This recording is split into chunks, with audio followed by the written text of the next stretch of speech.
Baik, kita mulai ikhwah. Bismillahirrahmanirrahim. Assalamualaikum warahmatullahi wabarakatuh. Innal hamdalillah hamdan katsiran tayyiban mubarakan fih kama yuhibbu rabbuna wa yardah. Wa asyhadu an la ilaha illallah wahdahu la syarikalah wa asyhadu anna Muhammadan abduhu wa rasuluh. Allahumma salli wa sallim ala nabiyyina Muhammadin sallallahu alaihi wasallam wa ala alihi wa ashabihi wa man tabi'ahum bi ihsanin ila yaumiddin, amma ba'd. Ikhwani fillah rahimani wa rahimakumullah. Alhamdulillah, dengan izin dan pertolongan dari Allah kita bisa melanjutkan kembali kajian rutin kita, masih mengkaji kitab Al-Qaulul Mufid ala Kitab Tauhid yang ditulis oleh Syekh Muhammad Ibn Salih Al-Utsaimin rahimahullahu ta'ala, yaitu penjelasan dari kitab Tauhid. Kita sampai pada bab yang ketiga, Babu Al-Khawfu Minasyirki, bab memiliki rasa takut jatuh dalam kesyirikan. Di sini Syekh Utsaimin menjelaskan munasabatul bab lil babaini qablahu, hubungan bab ini dengan bab dua bab sebelumnya. Kata beliau, dalam bab yang pertama, pengarang kitab Tauhid Syekh Muhammad bin Abdul Wahhab menjelaskan tentang tahqiqut tauhid, merealisasikan tauhid, mengaplikasikan tauhid. Wa fil babis tsani, di bab yang kedua, Syekh Muhammad bin Abdul Wahhab memberikan judulnya Man haqqaqa tauhid dakhalal jannata bighairi hisab wala adzab. Siapa yang mengaplikasikan tauhid, maka dia akan masuk surga tanpa hisab dan azab. Kemudian Syekh Muhammad bin Abdul Wahhab menjadikan bab yang ketiga ini bab takut jatuh dalam kesyirikan, karena di antara seseorang itu dianggap betul-betul mengaplikasikan tauhid ketika dia takut jatuh dalam kesyirikan. Paham antum hubungannya? Jadi ya, kan yang pertama bagaimana mengaplikasikan tauhid, itu bab pertama. Yang kedua, Syekh menjelaskan keutamaan orang yang mengaplikasikan tauhid. Nah, bab-bab selanjutnya nih nanti Syekh akan menjelaskan bagaimana mengaplikasikan tauhid yang benar itu. Dan beliau mulai di antara caranya kita takut jatuh dalam kesyirikan. Ya. Baik syirik besar maupun syirik kecil. Makanya di sini diberikan contoh ungkapan ulama salaf, di antaranya ungkapan Imam Sufyan Ats-Tsauri, ya, yang beliau mengatakan, "Ma jahadtu nafsi ala syai'in mujahadatuha alal ikhlas." Aku tidak pernah betul-betul berjuang untuk diriku ini melawan sesuatu melebihi aku berjuang untuk senantiasa ikhlas dalam ibadah. Karena riya itu jatuh dalam kesyirikan, yaitu syirik kecil. Karena sum'ah, ingin ibadahnya didengar, itu juga jatuh dalam kesyirikan, yaitu syirik kecil. Ya. Itulah kenapa Syekh Muhammad bin Abdul Wahhab, ya, memberikan bab yang ketiga ini, judulnya ini, takut jatuh ke dalam kesyirikan. Karena seseorang terkadang merasa dirinya sudah merealisasikan tauhid, padahal ternyata di dalam ibadahnya masih terbesit atau terniatkan tujuan-tujuan dunia. Apakah ingin mencari harta? Apakah ingin mencari kedudukan? Apakah ingin mencari pujian-pujian? Maka itu belum termasuk orang yang betul-betul merealisasikan tauhid. Ketika masih ada yang namanya syirik kecil. Ya. Jadi orang yang betul-betul mengaplikasikan tauhid, dia betul-betul terhindar dari syirik besar dan juga terhindar dari syirik kecil. Ya. Itulah mengapa Syekh Muhammad bin Abdul Wahhab rahimahullah memberikan judul pada bab ketiga ini tentang takut jatuh dalam kesyirikan, karena ini wajib. Orang yang dia betul-betul ingin merealisasikan tauhid harus muncul di dalam dirinya takut jatuh ke dalam kesyirikan, baik syirik besar maupun syirik kecil. Sekarang beliau bawakan dalil-dalilnya. Yang pertama, dalil dari Al-Quranul Karim. Firman Allah Ta'ala surah An-Nisa ayat 116. Allah Ta'ala berfirman, "Innallaha la yaghfiru an yushraka bihi wa yaghfiru ma duna dzalika liman yasha." Sesungguhnya Allah tidak akan mengampuni dosa orang yang berbuat syirik kalau sebelum wafat dia belum bertaubat. Dan Allah mengampuni dosa yang lebih ringan dari syirik tersebut bagi siapa yang Allah kehendaki. Jadi cara menerjemahkan yang benar bukan Allah mengampuni dosa selain syirik. Tapi penerjemahan yang benar, Allah mengampuni dosa yang lebih ringan dari kesyirikan. Ya, itu penerjemahan yang benar sebetulnya. Karena kebanyakan orang menerjemahkannya Allah mengampuni dosa selain syirik. Padahal dosa yang lebih ringan dari kesyirikan. Waalaikumsalam. Para ulama berbeda pendapat tentang makna ayat ini. Apakah yang dimaksud Allah tidak akan mengampuni seluruh dosa kesyirikan, baik itu syirik besar maupun syirik kecil, atau Allah tidak akan mengampuni dosa syirik itu untuk syirik besar saja? Maka di sini ada dua pendapat di kalangan para ulama. Syekhul Islam Ibnu Taimiyah, ini yang dinukil oleh Syekh Utsaimin dalam kitab ini, beliau memiliki dua pendapat. Kata Syekh Utsaimin, di awal beliau berpendapat bahwasannya makna ayat ini adalah Allah tidak mengampuni dosa syirik besar saja. Tapi Allah masih mengampuni dosa syirik kecil.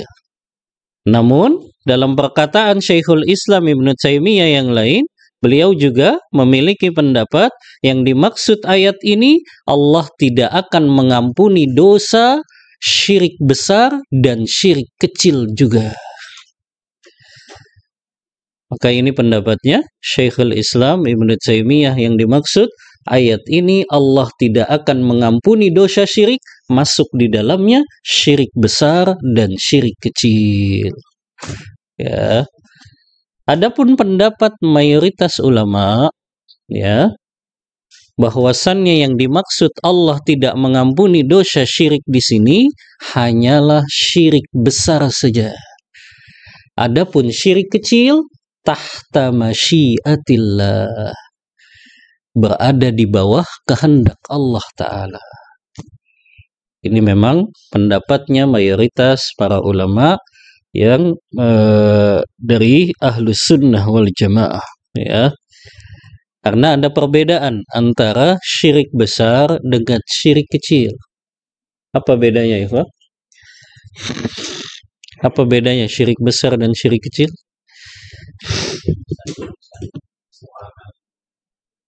Ya. Nah, itu yang pertama. Syirik besar kan, kalau dia wafat dalam keadaan belum bertaubat, sudah dipastikan semua amal-amal yang pernah dia lakukan terhapus sudah. Ya. Sebagaimana firman Allah, ya, la in asyrakta la yahbatanna amaluk. Apabila engkau berbuat syirik wahai Muhammad, maka terhapuslah seluruh amalmu. Ya. Adapun dosa syirik kecil, dia hanya menghapuskan amal yang kita lakukan saat terjadinya syirik kecil. Nanti kita jelaskan macam-macam riya dalam ibadah, ya. Yang kedua, apa bedanya? Syirik, orang yang berbuat syirik besar, dia dianggap keluar dari Islam, ya. Makanya dia kekal di neraka kalau dia sebelum wafat belum bertaubat kepada Allah, ya. Yukhalliduna finnar. Tapi orang yang syirik kecil tadi, menurut mayoritas ulama, dia berada di bawah kehendak Allah Ta'ala saja. Insya'a azabahu wa insya'a afa'anhu. Kalau Allah ingin mengampuni, Allah ampuni. Tapi kalau Allah ingin mengazabnya, maka Allah akan azab dia. Ya.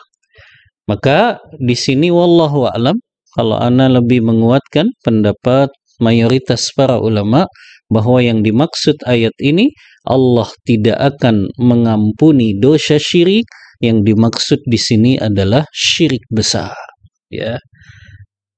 Apa yang dimaksud syirik besar? Nah, syirik besar maknanya adalah, ya, anta ja'ala lillahi niddan. Engkau menjadikan selain Allah itu sebagai sekutu. Sekutu dalam hal apa? Dalam hal beribadah kepada Allah. Seseorang berdoa kepada makhluk seperti dia berdoa kepada Allah. Seseorang minta syafaat kepada makhluk, padahal siapa yang berhak memberikan syafaat? Allah saja. Ya. Seseorang minta rezeki, minta jodoh, minta dimudahkan urusannya kepada makhluk, padahal itu hanya bisa dilakukan oleh Allah Ta'ala. Ya. Makanya orang yang berbuat syirik besar ini dalam hal ibadah, ya, tadi dia masuk kepada orang yang kekal di neraka karena dia jadikan Allah sebagai sekutunya dalam hal ibadah. Yang ini perbuatan dosa yang paling besar dan paling dimurkai oleh Allah Ta'ala. Maka ini yang dimaksud dengan Allah berfirman, Allah tidak mengampuni dosa syirik dan Allah mengampuni dosa yang lebih ringan dari kesyirikan, bagi siapa yang Allah kehendaki. Ya. Ayat yang kedua, ikhwah. Wa qala al-Khalil alaihi salam. Ini termasuk doanya Nabi Allah Ibrahim alaihi salam. Allah abadikan dalam surah Ibrahim ayat ke-35. Ya. Yang Allah Ta'ala berfirman, wa idh qala Ibrahimu rabbij'al hadzal balada amina wajnubni wa baniya an na'budal asnam. Dan ketika Nabi Allah Ibrahim berdoa, ya Allah, jadikanlah negeri ini negeri yang aman, dan jauhilah aku dan keturunanku dari menyembah kepada al-asnam. Al-asnam itu berhala, patung yang bentuknya manusia. Tapi ada yang lain yang disebut dengan al-awsan. Kalau asnam kan jamak dari sonam, itu patung yang berbentuk manusia. Itu namanya sonam atau jamaknya asnam. Tapi ada yang disebut wasan. Wasan itu jamaknya awsan, itu berhala juga, patung maknanya, tapi itu patungnya tidak berbentuk manusia atau selain dari bentuk manusia. Misalnya kuburan. Makanya Rasulullah kan berdoa ya pada Allah Ta'ala ya, di dalam hadis, la taj'al qabri wasanan yu'bad. Dalam hadis riwayat Imam Malik dalam kitabnya Al-Muwatta, kata Rasulullah kan, janganlah engkau jadikan kuburanku sebagai wasan, berhala yang disembah. Ya, Rasulullah berdoa kepada Allah ya agar umatnya tidak menyembah kuburannya. Ya. Kemudian ya, di sini kata Syekh Utsaimin, yang dimaksud anak keturunan di sini ada dua pendapat juga di kalangan ulama. Pendapat pertama mengatakan maksud dari keturunan di sini anak-anak kandungnya. Anak kandungnya Ibrahim ada berapa? Cuma dua saja, Nabi Allah Ismail dan Nabi Allah Isa. Ya. Namun pendapat yang kedua, ini pendapat mayoritas ulama, yang dimaksud anak keturunan di sini adalah anak-anak dari anak kandung ya, atau keturunan-keturunan dari Nabi Allah Ishak dan dari Nabi Allah Ismail. Maka ini yang Nabi Allah Ibrahim minta perlindungan. Maknanya, ya Allah, jangan engkau jadikan anak-anak atau keturunan-keturunan dari anak-anakku ini mereka menyembah kepada berhala. Ya. Subhanallah, kita tahu Nabi Allah Ibrahim bapaknya ahli tauhid. Kita tahu juga anak-anaknya Nabi Allah Ibrahim para nabi. Tapi beliau masih khawatir kepada diri beliau, kepada anak keturunannya jatuh kepada kesyirikan. Makanya di sini kata Syekh Utsaimin, fala ta'man asyirk. Jangan pernah kalian merasa aman dari kesyirikan. Wala ta'man nifaq. Jangan kalian merasa aman dari kemunafikan. Karena sesungguhnya la ya'manun nifaq illa munafik. Tidaklah ada orang yang merasa aman dari kemunafikan kecuali justru dia adalah orang munafik. Begitu juga tidak ada orang yang takut jatuh ke dalam kemunafikan kecuali dia adalah seorang mukmin, kata Rasulullah. Ya. Bahkan ada perkataan Ibnu Abi Mulaikah di sini yang beliau berkata, adraktu salasina min ashabin Nabi sallallahu alaihi wasallam kulluhum yakhafun nifaqa ala nafsi. Kata seorang tabi'in, Ibnu Abi Mulaikah, aku mengetahui ada 30 sahabat-sahabat Rasulullah yang semuanya mereka takut jatuh ke dalam kemunafikan. Subhanallah. Padahal mereka orang-orang yang Allah puji dalam Al-Quran. Tapi ternyata mereka takut jatuh dalam kemunafikan. Begitu juga Nabi Allah Ibrahim, seorang nabi, masih jatuh takut dalam kesyirikan. Wajnubni, jauhilah aku, wa baniya, dan anak-anak keturunanku, an na'budal asnam, dari menyembah beribadah kepada selain Allah. Ya.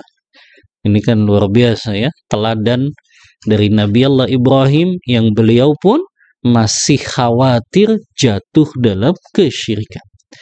Di sini juga kata Syekh Utsaimin, lihatlah Umar bin Khattab yang takut dirinya jatuh kepada kemunafikan sampai beliau datang kepada Huzaifah ibn al-Yaman. Yang Huzaifah ibn al-Yaman ini sahibu sirrin Nabi, orang yang memegang rahasia Rasulullah, yang Rasulullah menyampaikan kepadanya nama-nama orang munafik. Ya, sampai Umar berkata, ya, ansyadukallah, ya, hal sammani laka Rasulullah sallallahu alaihi wasallam, apakah Rasulullah menyebutkan namaku termasuk dari golongan orang-orang yang munafik?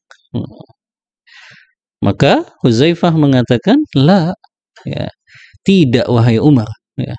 Sampai Umar bin Khattab rasa khawatirnya seperti itu, takut jatuh ke dalam kemunafikan. Makanya hadis Rasulullah, la yakhafu minan nifaq illa mu'min, tidaklah seseorang takut jatuh ke dalam kemunafikan kecuali dia justru betul-betul mukmin yang sejati. Maka begitu juga berarti orang yang tauhidnya lurus, orang yang tauhidnya benar, justru dia semakin takut jatuh dalam kesyirikan.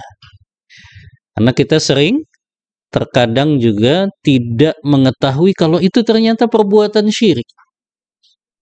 Contoh, walaupun ini syirik kecil ya, menurut mayoritas ulama, ada seseorang yang berkata, datang kepada Rasulullah ini, laki-laki itu, dan berkata, Masya Allah wa syi'ta, itu karena kehendak Allah dan kehendakmu wahai Muhammad.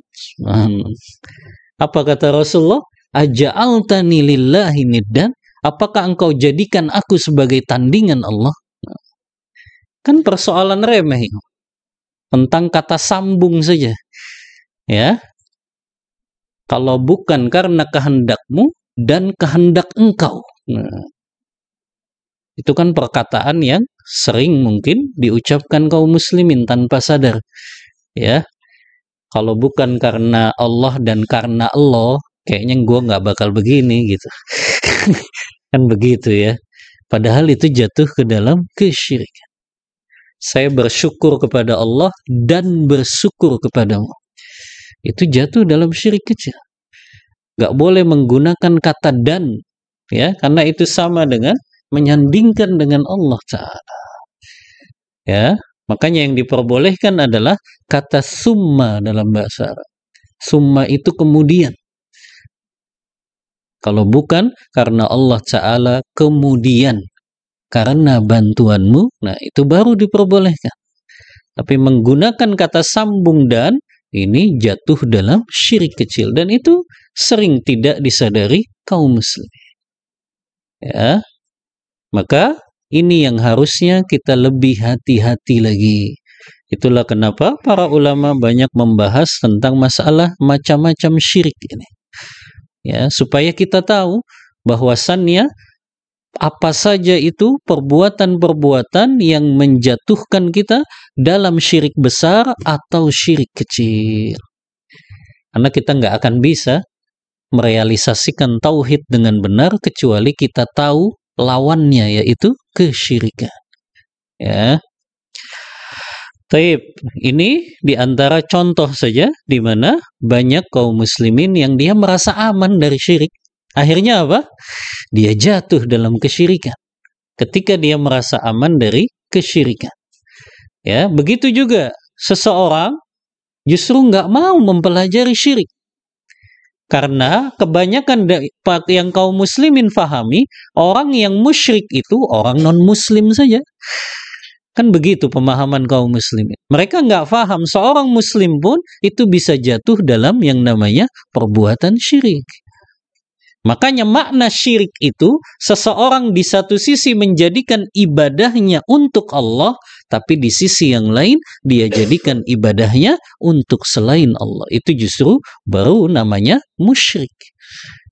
Ya. Cuma ini nggak difahami kebanyakan kaum muslimin yang mereka tahu dari kecil memang orang musyrik itu ya non-muslim. Ya. Padahal orang muslim pun bisa jatuh dalam kesyirikan. Ya, makanya ini yang harus menjadikan kita punya rasa takut jatuh dalam kesyirikan. Ketika seseorang takut jatuh dalam kesyirikan, itulah orang yang betul-betul merealisasikan tauhid. Ya, maka ini diantara faidah bahwasannya Nabi Allah Ibrahim pun, ya, orang yang kita kenal sebagai bapaknya ahli tauhid, masih berdoa minta kepada Allah agar dijauhkan untuk tidak jatuh dalam kesyirikan. Ya. Taib, 2 ayat yang disampaikan Syekh Muhammad bin Abdul Wahab. Kemudian hadis dalilnya, ya, masih bab takut jatuh ke dalam syirik. Hadis yang pertama yang beliau sampaikan dalam bab ini, hadis Rasulullah SAW yang diriwayatkan Imam Ahmad dalam kitab Musnadnya. Rasulullah bersabda, akhwafu ma akhafu alaikum asyirkul asghar. Perkara yang paling aku takuti yang akan menimpa kalian, maksudnya sahabat dan umat-umat setelah sahabat, yaitu kita. Apa itu? Asyirkul asghar. Kalian jatuh dalam syirik kecil. Fasu'ila anhu, ada yang bertanya kepada Rasulullah, apa itu syirik kecil? Wa ma syirkul asghar? Faqala ar-riya, yaitu adalah perbuatan riya. Yang pertama, ikhwah, definisi riya. Jadi riya itu bukan beribadah kepada makhluk. Nah, ini harus digarisbawahi. Riya itu ibadahnya, niatnya untuk Allah, tapi ternyata dia punya niat lain untuk mencari pujian, untuk dilihat orang. Jadi dia tuh asalnya ibadahnya kepada Allah gitu. Tapi untuk dilihat orang dan mencari pujian. Ana tanya sama antum, apakah setiap ibadah yang ingin dilihat orang itu jatuh dalam riya? Apakah semua ibadah kalau ingin dilihat orang itu jatuh pada riya? Tergantung niatnya. Karena ada ibadah yang kita ingin dilihat orang, tapi itu dibolehkan dalam rangka apa? Supaya orang itu mengikuti. Ya.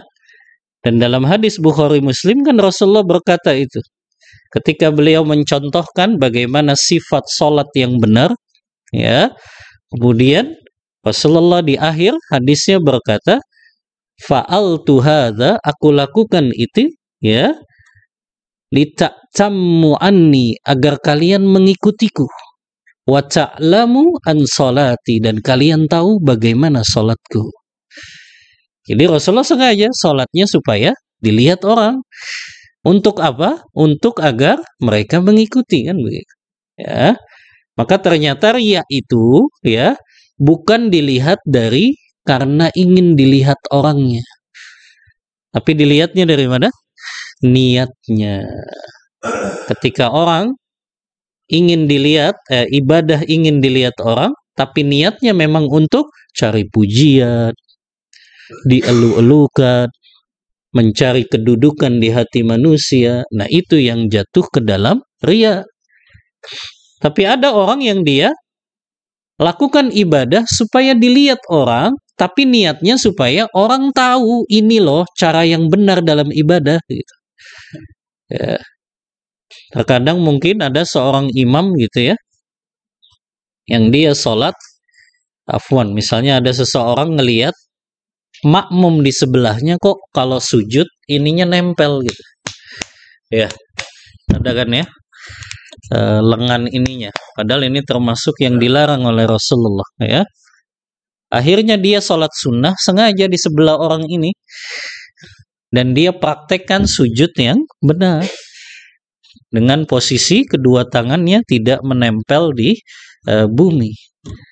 Maka dia memang niatnya ingin dilihat, tapi ingin dilihatnya supaya orang ini tahu bagaimana tata cara sujud yang benar. Dan ini diperbolehkan, tidak masuk ke dalam perbuatan riya. Ya, jadi riya itu bukan karena ingin dilihat orangnya, tapi tergantung kepada niatnya. Ketika niatnya ingin dipuji, ingin dielu-elukan, ingin mencari kedudukan di hati manusia, itu baru jatuh ke dalam riya. Tapi ketika niatnya hanya untuk memberitahukan ini tata cara ibadah yang benar, ingin diikuti, maka itu tidak jatuh dalam riya. Ya. Nah ini, makanya tadi kita harus pahami dulu definisi riya ini. Ya, riya itu beribadahnya kepada Allah, tapi niatnya ada untuk kepentingan-kepentingan duniawi. Ya, maka ini yang dimaksud dengan riya. Ya. Kemudian Syekh Utsaimin menjelaskan, wariya'u yanqasimu bi'tibari ibtalihi lil ibadati ila qismain. Riya ada dua jenis yang bisa membatalkan ibadah. Atau riya, ya. Ada dua jenis riya dalam ibadah yang bisa membatalkan amalan-amalan atau pahala-pahala ibadahnya tersebut. Yang pertama, kata Syekh Utsaimin, an yakuna fi aslil ibadah ay ma qama yata'abbad illa lirriya. Ya.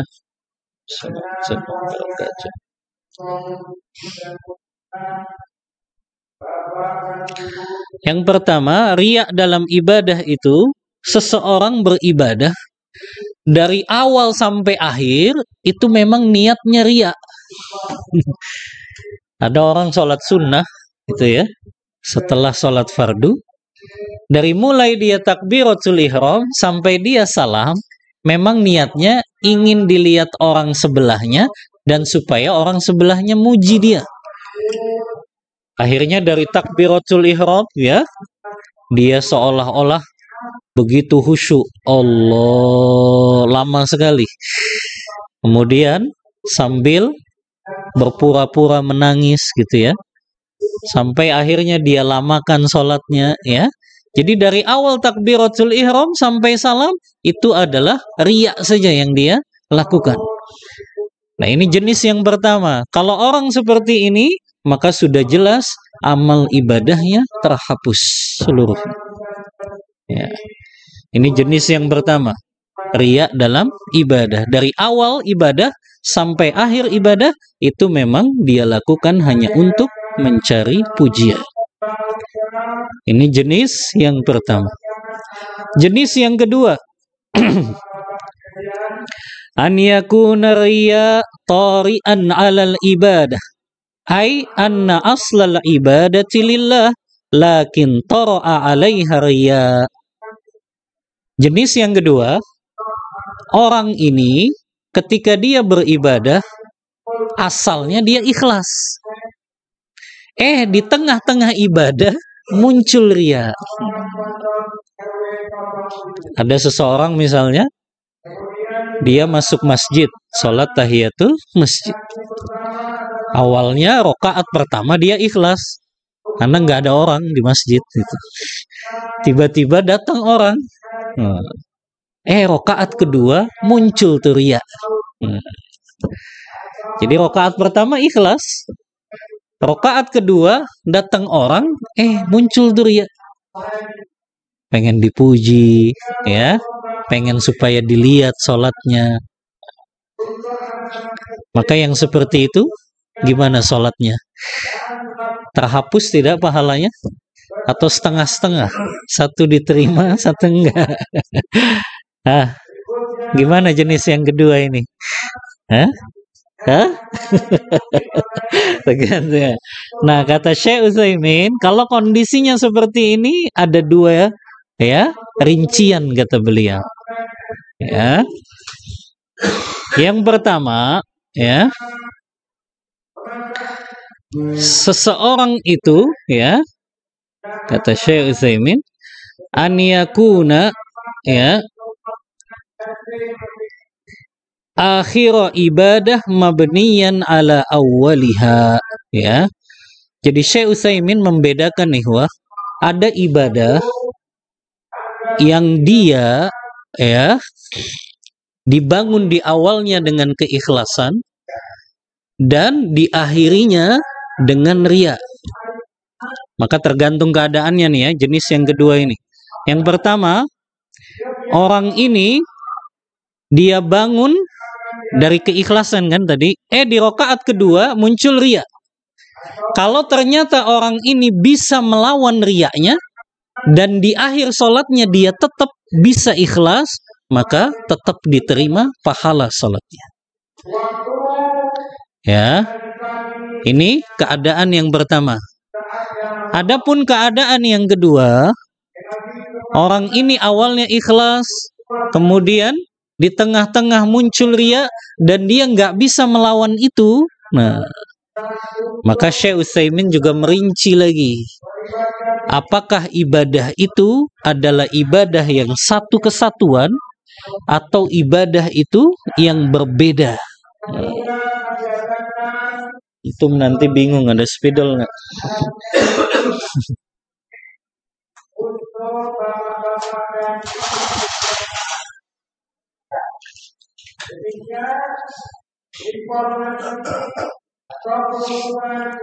Jadi Syekh Utsaimin ini memang terlalu rinci kalau menjelaskan. Nah, betul.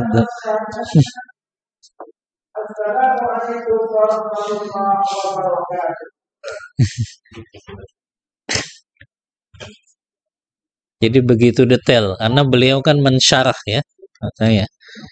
Ya.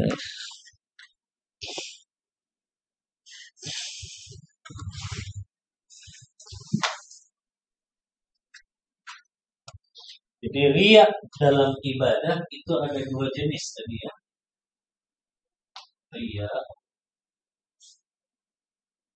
dalam ibadah ada dua jenis. Yang pertama, seseorang dari awal ibadah, subhanallah, musik gimana ini? Lambat.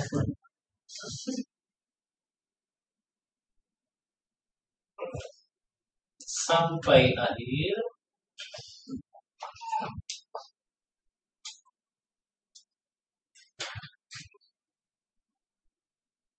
jatuh dalam riya.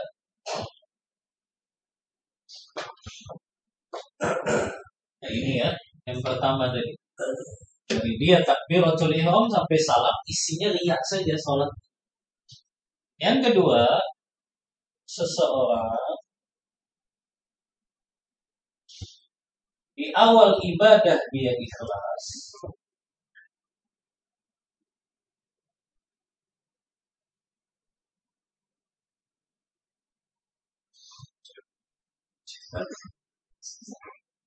dan di tengah ibadah muncul ria.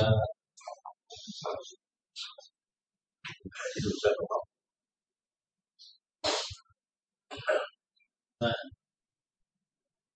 keadaan yang kedua ini pun ya itu dirinci lagi sama saya ini.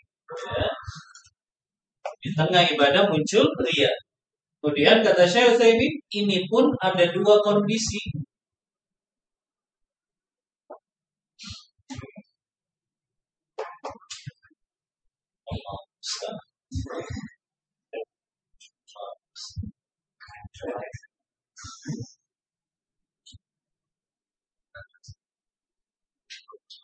Yang pertama keadaannya, orang tersebut ketika muncul riya di tengah ibadah, dia bisa melawannya.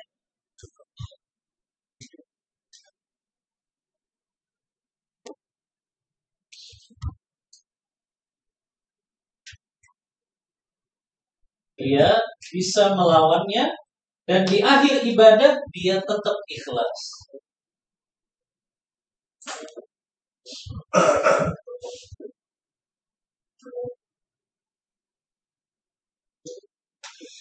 Di akhir ibadah dia tetap ikhlas. Ini keadaan yang pertama. Keadaan yang kedua, orang tersebut nggak bisa melawan riyanya. Akhirnya sampai akhir sholatnya dia tetap riya. Orang tersebut ketika muncul riya di tengah ibadah,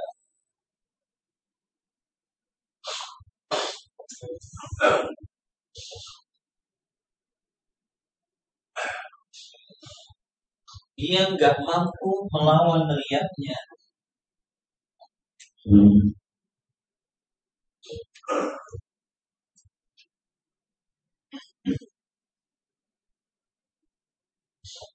Akhirnya sampai akhir sholatnya dia riya.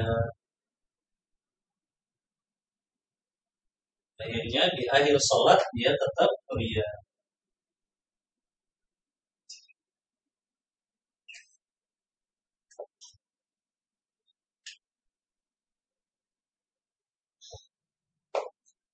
Yang jadi pertanyaan, kondisi orang yang kedua ini, dia dapat pahala dari sholatnya atau tidak? Atau semuanya sudah nggak dapat apa-apa? Karena di awal dia kan ikhlas. Ya, rakaat pertama dia ikhlas, rakaat kedua baru muncul riya sampai akhir. Apakah itu membatalkan semua pahala sholatnya, atau setengah saja yang batal tadi? Yaitu rakaat yang kedua yang dia muncul riya. Paham tuh maksudnya? Ini makanya dirinci lagi sama saya ini. Ya, karena muncul masalah, apakah sholat dia di rakaat pertama itu tetap dapat pahala atau enggak? Ya, karena muncul riyanya baru di tengah-tengah. Ya, sampai akhir. Apakah semuanya dari rakaat pertama juga sudah yang nggak dapat apa-apa, atau dia masih dapat pahala karena rakaat pertama dia masih ikhlas? Paham nggak? Ya, paham ya, paham.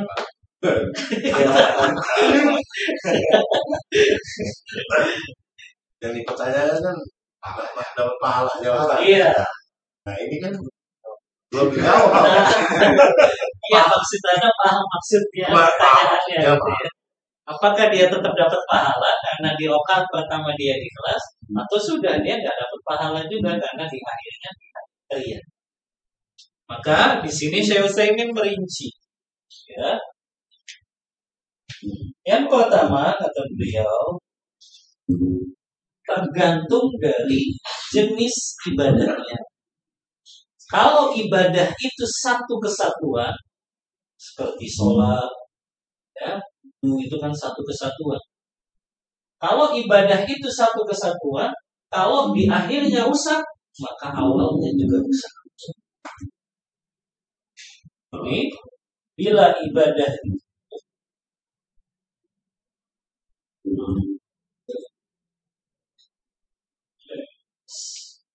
merupakan satu kesatuan,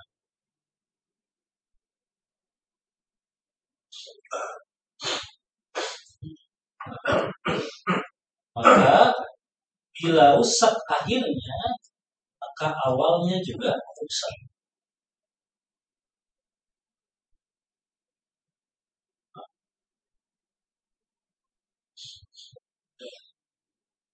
Maka awalnya juga rusak.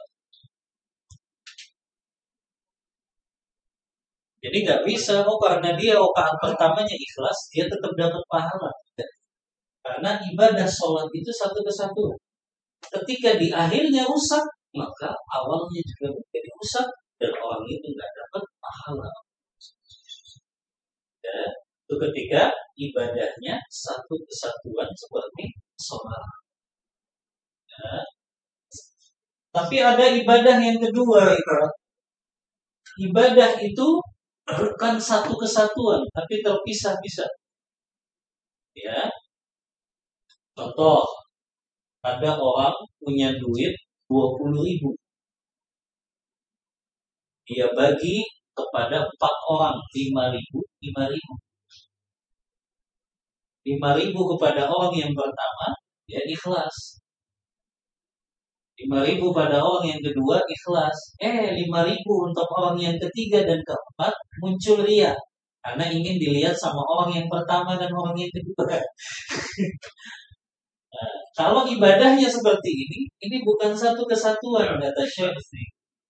Maka ibadah dia yang sedekah kepada yang pertama kedua tetap dapat pahala tidak? Tetap. Tapi ketika ibadah sedekahnya kepada yang ketiga yang keempat, itu yang batal pahala. Paham belum? Ya.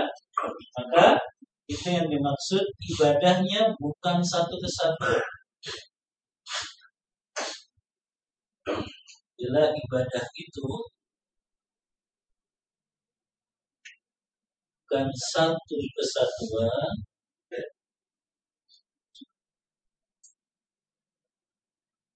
maka tidak merusak seluruhnya.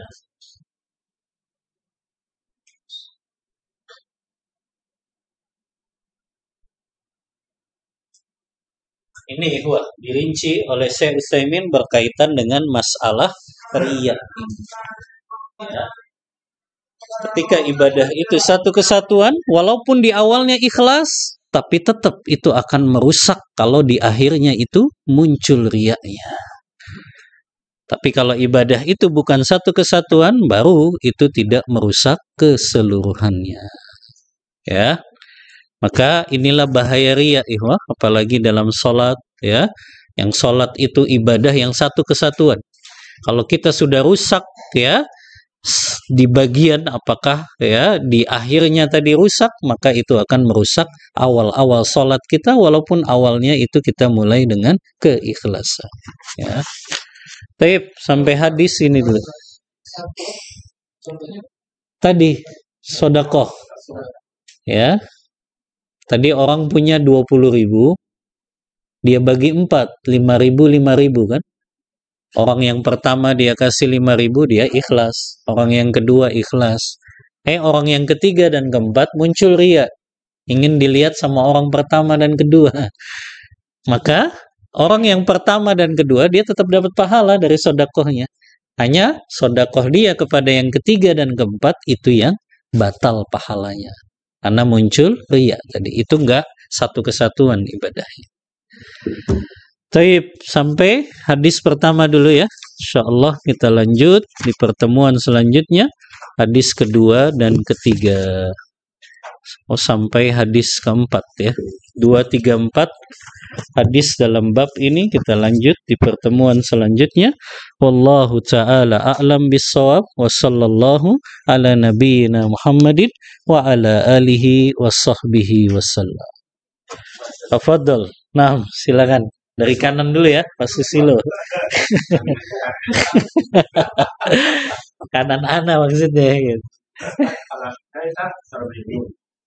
Gimana? Nuntut ya. Ya kan ada jeda salat bisa gitu ya. Jangan kita ikhlas gitu. Yang setelah salat kan nyambung nih kajiannya gitu ya. Enggak, kita sekarang ada pengaruh orang ya. Itu bisa nggak? Oh, menuntut ilmu. Apakah menuntut ilmu itu sama dengan sholat tadi, satu kesatuan? Ya, kalau menuntut ilmu kan nggak satu kesatuan dia. Artinya tergantung dia ketika duduk di majelis ilmu itu saja.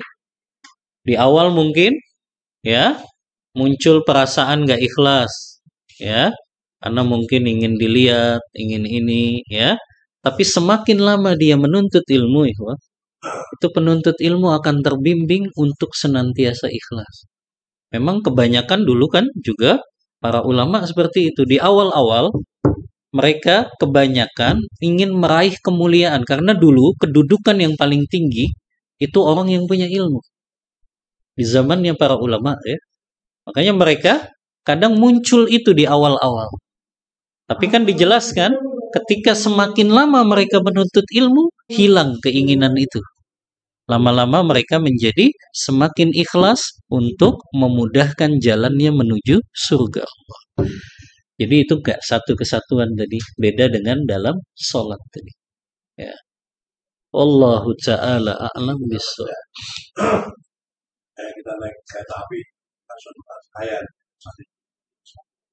Nah.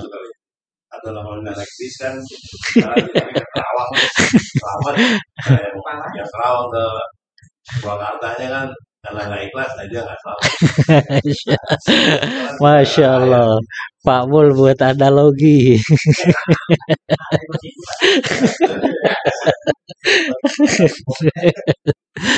Nah, tafadhol. Siapa?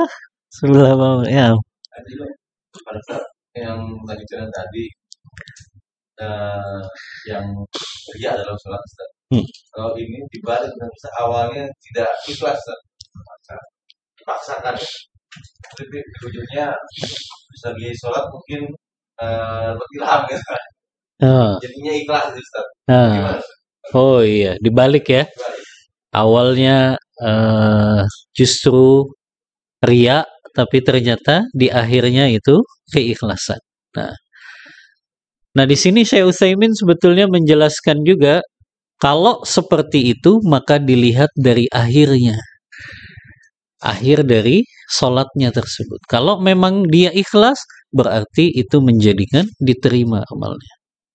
Ya, karena untuk dalam masalah ibadah yang punya satu kesatuan, kalau Syekh Utsaimin berpendapat dilihat kepada akhir dari ibadahnya tersebut. Kalau akhir ibadahnya ikhlas, maka itu menjadikan ibadahnya diterima oleh Allah. Wallahu a'lam bishawab. Naam, tafadhal. Ibadahnya itu apakah itu hanya pahalanya saja atau tidak ditolak, tidak diterima ibadahnya, tapi ibadahnya tetap sah, atau ibadahnya juga jadi gak sah?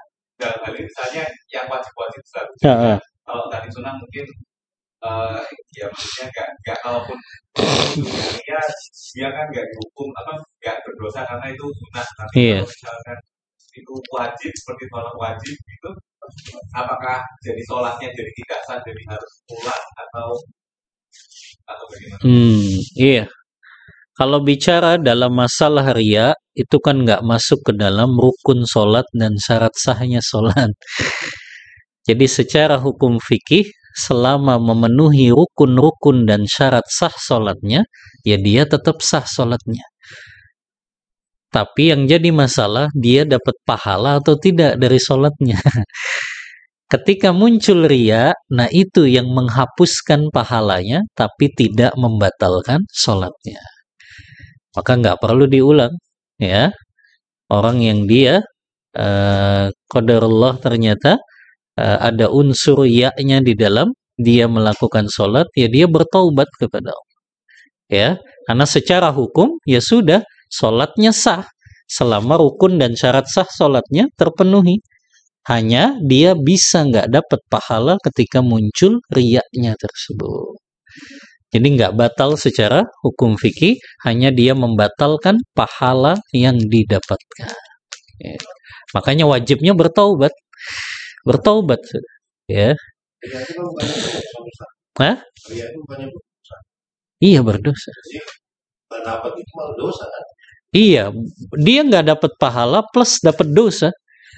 Makanya tadi kewajibannya bertaubat. Gitu. Ketika dia lakukan ibadahnya karena riya, bukan saja pahalanya nggak dapat, plus dia dapat dosa. Ya. Karena dia jatuh ke dalam syirik kecil. Yang syirik kecil itu dosanya masih lebih besar dari dosa-dosa besar. Dari dosa membunuh, dosa berzina, dosa minum khamr, itu masih lebih besar yang namanya dosa syirik kecil. Makanya Imam Ibn Qayyim kan mengatakan dalam kitabnya I'lamul Muwaqqi'in, siapa yang menjauhi syirik-syirik kecil, itu dia telah menjauhi dosa-dosa besar. Ya. Karena tingkatannya syirik kecil itu lebih besar dosanya daripada dosa-dosa besar yang lain.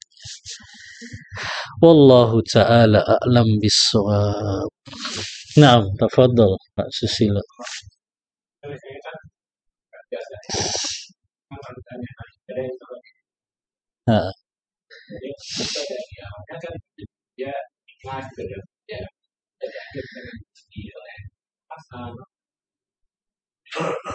Ini kita buat-buat ya.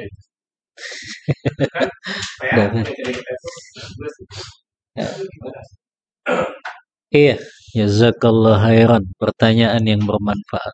Ketika dia niatkan itu untuk ibadah, berarti sama, nggak boleh ada unsur riya'nya. Apalagi kalau ibadah, kalau bekerja itu diniatkan ibadah, itu kan dia dapat pahala yang besar sebetulnya. Karena dia niatkan untuk mencari nafkah istri dan anak. Tapi ketika ternodai tadi, ada unsur riya'nya, ingin dipuji atasan, ya itu jadi batal juga. Nggak jadi ibadah. Jadi hanya menghasilkan uang saja gitu. Makanya harus dijaga betul ketika itu niatnya ibadah sama. Kita nggak boleh ada unsur riya'nya tadi. Kalau itu ada akhirnya terhapus sudah pahalanya. Sayang kan, sia-sia bekerja kita yang harusnya itu bisa mendapatkan nilai ibadah, tapi karena ada unsur riya menjadikan itu batal pahala ibadahnya. Ya. Wallahu ta'ala a'lam bis-shawab. Nah, tadi pas bahasa awalnya ya arahnya malah jadi semakin apa nggak semudah itu ya Ustaz. Ya karena juga Ustaz tentang tidak salah sosok doa yang mereka takut jatuh dalam melakukan atau syirik.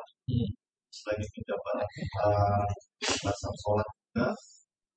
Nah, anak pernah ada tentang Khalid pasti dia juga dari al-sunnah. Jadi ada pahala pas sholat dan memang ada hadis kalau sama sholat dari asal akan dilemparkan ke seperti apa baju yang dilakukan dirasakan kita saat habis balasan. Sedangkan Khalid itu menjabarkan kalau ada pahala dan sholat lah yang kali sehari itu ditentukan pada pasangan hatinya. Misalnya dia dari awal sampai akhir memang tidak ikhlas, dosa sebenarnya. Jadi dijelaskan juga kalau tengah jadi pahalanya itu cuma 10%. Terus lagi kalau misalnya tidak berusaha untuk ikhlas atau di tengah dia ada sedikit kurang fokus atau dia ada yang dia melawan, nanti ada sekian persen lagi.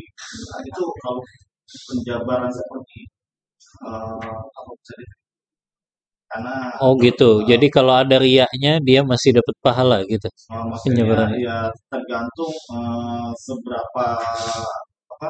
seberapa besar dia terjatuh ke riyanya atau dia berusaha untuk melawan dia pada sholat itu.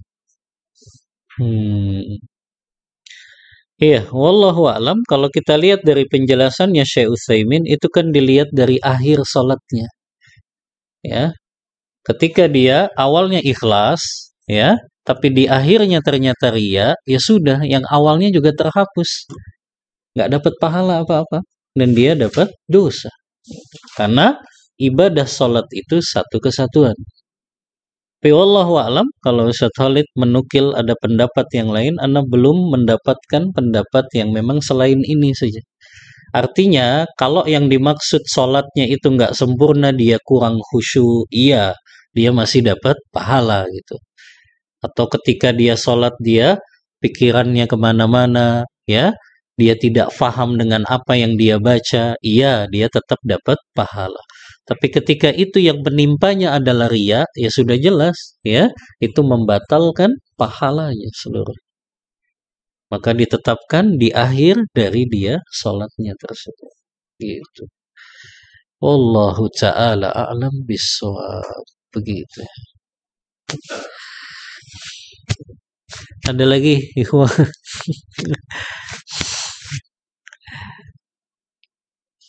Cukup? Untuk mau jalan-jalan ya hari Ahad.